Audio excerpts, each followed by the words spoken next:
Hermanos, hermanas, me da muchísimo gusto saludarles desde aquí, desde el Santuario de Santa María de Guadalupe en el Tepeyac, México. Soy el Padre Eduardo Chávez, como ustedes saben, soy teólogo magistral guadalupano, soy director general del Instituto Superior de Estudios Guadalupanos y fui el postulador oficial de la causa de canonización de San Juan Diego. Nos quedamos en esto del Regio Patronato. No pienso tratarlo con gran profundidad porque nunca vamos a terminar. Pero sí les digo que iniciando el siglo XVI, el Regio Patronato, esta concesión de parte de los papas a los reyes con todo aquello que se fuera descubriendo, conquistando, para ir más o menos poniendo estructuralmente la Iglesia. El Papa le da poderes a los reyes católicos y posteriormente al nieto, Carlos V, para que fuera la Iglesia más atinadamente haciendo su evangelización.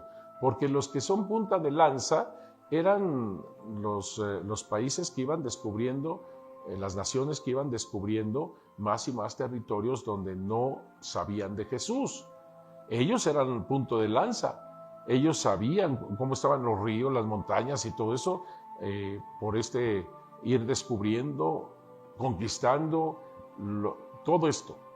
Ellos intervinieron para que los misioneros pudieran hacer su labor con toda la defensa que se requería, ya que en muchas ocasiones las poblaciones querían matarlos, como sucede. Así que le da el Regio Patronato y con esto también se presentan un montón de abusos de parte de la corona, lo tengo que decir, un montón de abusos, porque por ejemplo les da participación en los diezmos, ellos se agencian más, les da participación en tal o tal poder, ellos se agencian más. Al final de cuentas, los brazos o instrumentos del rey eran mucho más poderosos, incluso en cuestiones de iglesia, que los mismos obispos, así como lo es. Así que obviamente hay una tensión incluso en eso, porque muchas veces dicen la iglesia está unida al poder. No, en ese momento era ayuda, pero eso de unidad, muchas cosas de la historia tú sabes que esto no se da. Al contrario, se sentía realmente abrumada en muchos, no siempre, ¿verdad? Pero en muchos momentos se sentía abrumada la iglesia, pues del poder regio en su contra. Y bueno, son momentos en que habría momentos de diálogo, momentos de tratar de tranquilizarse también, momentos de ver hasta qué punto lo religioso, no iglesia, lo religioso en el corazón de los conquistadores también se encuentran, pero cada quien lo ejerce como, pues ahora sí que como pueden o como ellos quieren, al final de cuentas, según sus ambiciones, sus intereses, o llámale como quieras. Ahí tienes un Hernán Cortés sumamente religioso, pero en otras cosas regía su ímpetu, punto y basta. Entonces habría que irse con calma cómo se ve esto. El punto es que después de la independencia de estos países latinoamericanos de España, trataron los gobiernos de tener en su control la iglesia, cuando ya estaban separados de España. Cuando se le había otorgado a los españoles reyes, se le había otorgado el Regio Patronato. Ese Regio Patronato ahora lo quieren los nuevos gobernantes y muchos de ellos incluso en contra de la iglesia. A ver, ¿cómo quieres el Regio Patronato? Que el Papa te dé tal o tal fuerza, tal o tal autoridad, cuando tú estás en contra de la iglesia. Y aquí viene una lucha constante. Este momento que estamos viendo de 1921 ha pasado un siglo de todo eso, pero se sigue todavía con ello, de que querer tener, y se resumía en esto, una iglesia nacionalista. Entonces es querer el gobierno gobernar una especie de secta o de iglesia para que pueda él manejarlo a su interés.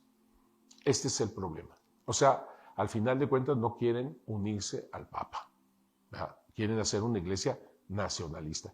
Por eso cuando viene un delegado papal, lo toman estos gobiernos, que generalmente son masones, lo toman como un altercado. Ahí viene el instrumento del Papa. Nosotros queremos una iglesia más bien de aquí, nacionalista, no con el Papa. Eso no es el espíritu religioso ni de la Iglesia Católica, ni de nosotros que somos pueblo, porque el pueblo tiene en su corazón, díganme si no, el amor al Papa, el amor a la Virgen de Guadalupe. Díganme si no, que a pesar de las leyes, como sea, en 1979, ¿cómo se recibió a Juan Pablo II aquí? En 1979, cuando vino por primera vez el Papa Juan Pablo II, se tenía un poco ese pendiente de que iba a ir a una nación muy, muy contraria a la Iglesia Católica, desde la Constitución. Y sin embargo, ¿cómo recibimos a Juan Pablo II y cómo nos vio Juan Pablo II desde su óptica también? Que venía de un país comunista, como tú lo sabes, Polonia. Así que todo esto va ayudándonos a ver cuál es nuestra historia desde este ángulo. No lo es todo, ya lo sé, pero es otro ángulo que también es digno de tomarse en cuenta. Así que el 2 de diciembre de 1921, el delegado papal Ernesto Filipe llegó a México con la consigna de destensar, de calmar todas estas posiciones que están muy difíciles entre la Iglesia y el gobierno. La que sigue.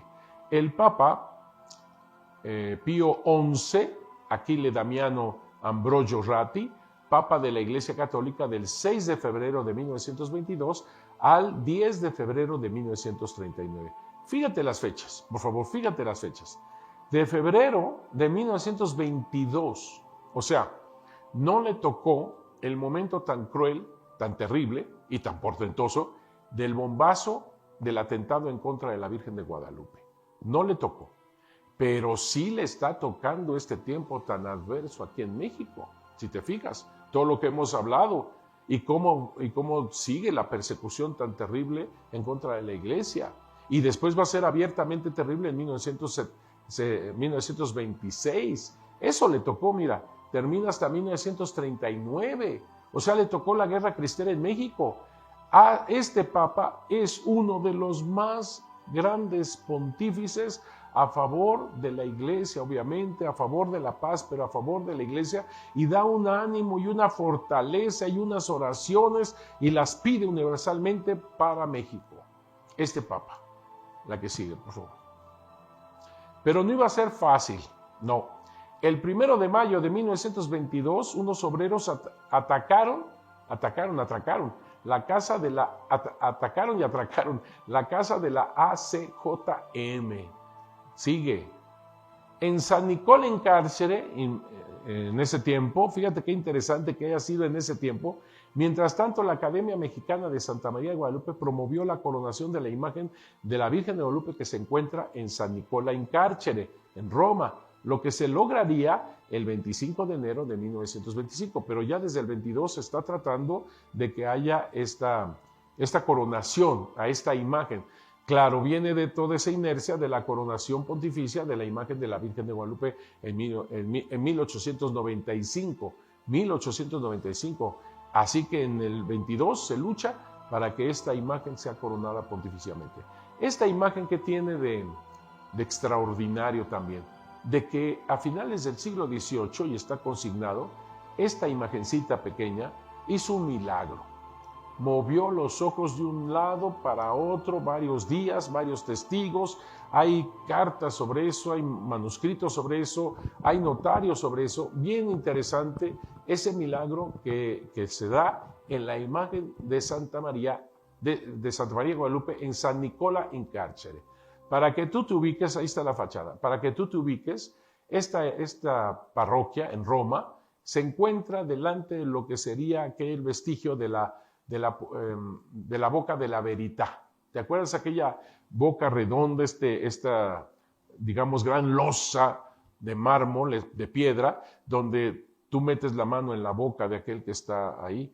En fin, esta boca de la Verità, muy famosa en Roma, está enfrente tal cual esta parroquia de San Nicolás in Carcere. Ahí todos los días 12 de todo mes, de cada mes, se celebra la Santa Misa dedicada a la Virgen de Guadalupe. Hay tal fervor en esta imagencita en el corazón de Roma, pero va a tener mucho que ver con este momento de persecución y de fuerza en México desde allá. Yo recuerdo cuando iba a ver una parte de los archivos secretos vaticanos en Roma, que no estaban clasificados todavía y que se encontraba documentación de la guerra cristera, que va a ser en el 26, que fui con un monseñor que era el encargado de esa parte del archivo secreto vaticano, porque él era el único que podía dar la firma para que yo pudiera consultar eso. Esta persona, este monseñor, ya era de avanzada edad, muy viejito el señor, no sé exactamente su edad, pero muy viejito.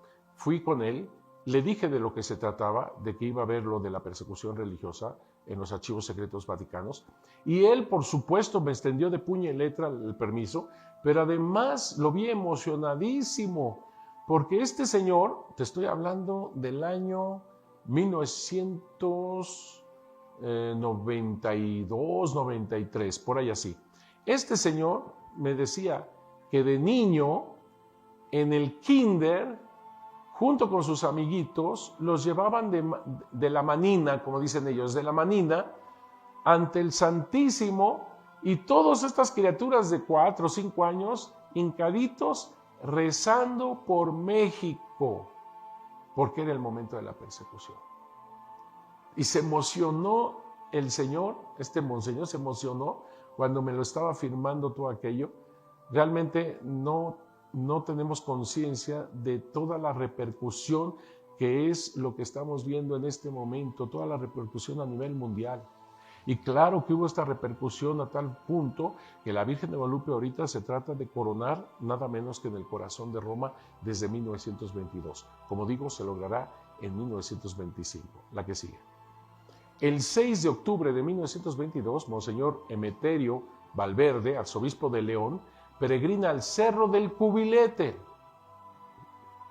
Un cerro, tú sabes, muy famoso porque es el centro de todo México. Y ese Cerro del Cubilete, la parte importante, digamos, del Cerro del Cubilete, es privado.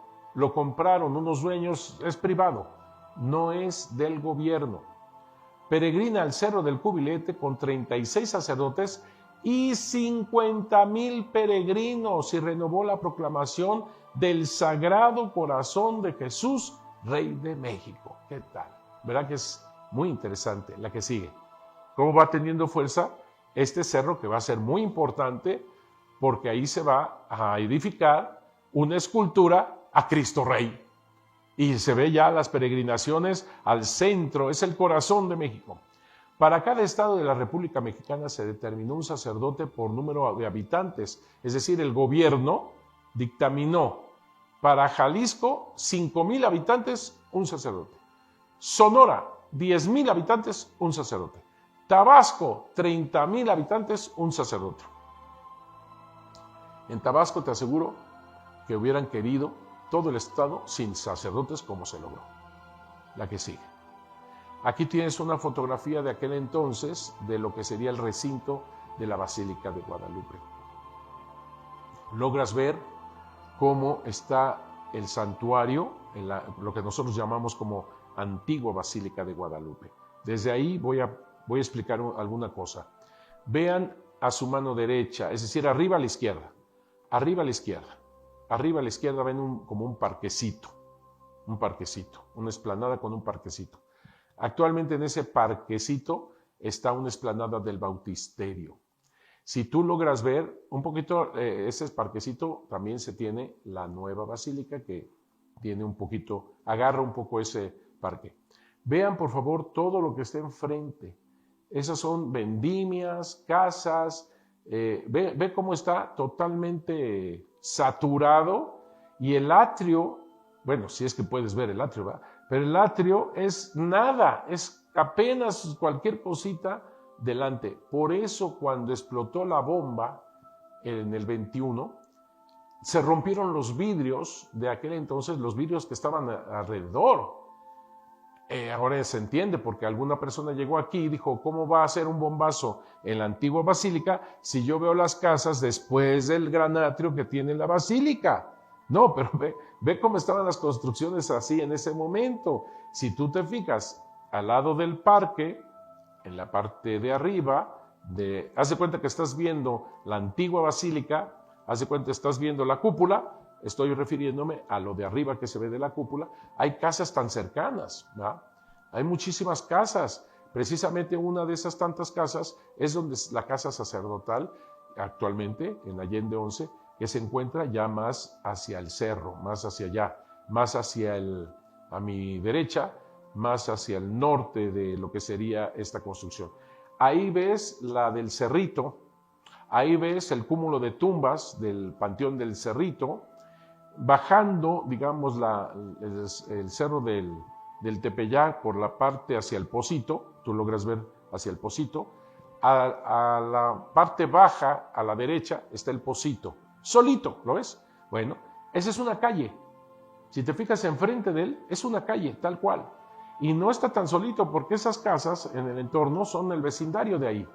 Enfrente está lleno de construcciones. Ve el cerro, enfrente del Pocito.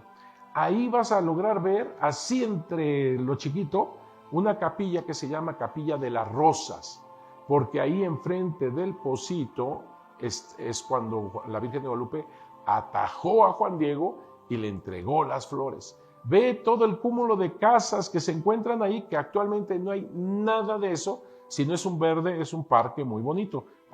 Ahí son calles, son las casas, está verdaderamente cercado. Finalmente, si vemos en la parte casi central, hacia abajo, está la antigua parroquia de indios, donde está atrás la ermita. Y si te fijas en la antigua parroquia de indios, está saturada de edificios porque es la casa del padre, son el bautisterio, está llena, actualmente son jardines. Bueno, un poquito, esto era lo que estaba en 1921. Y hay más, mucho, mucho más. Así que sigue prestamente y atentamente cada uno de estos episodios, que nos vemos para la próxima. Que Dios los bendiga mucho y tú sé como Juan Diego. Diles a todos que estamos hablando de la Virgen Santísima de Guadalupe. Sé como Juan Diego. Difunde el mensaje. Que Dios los bendiga mucho.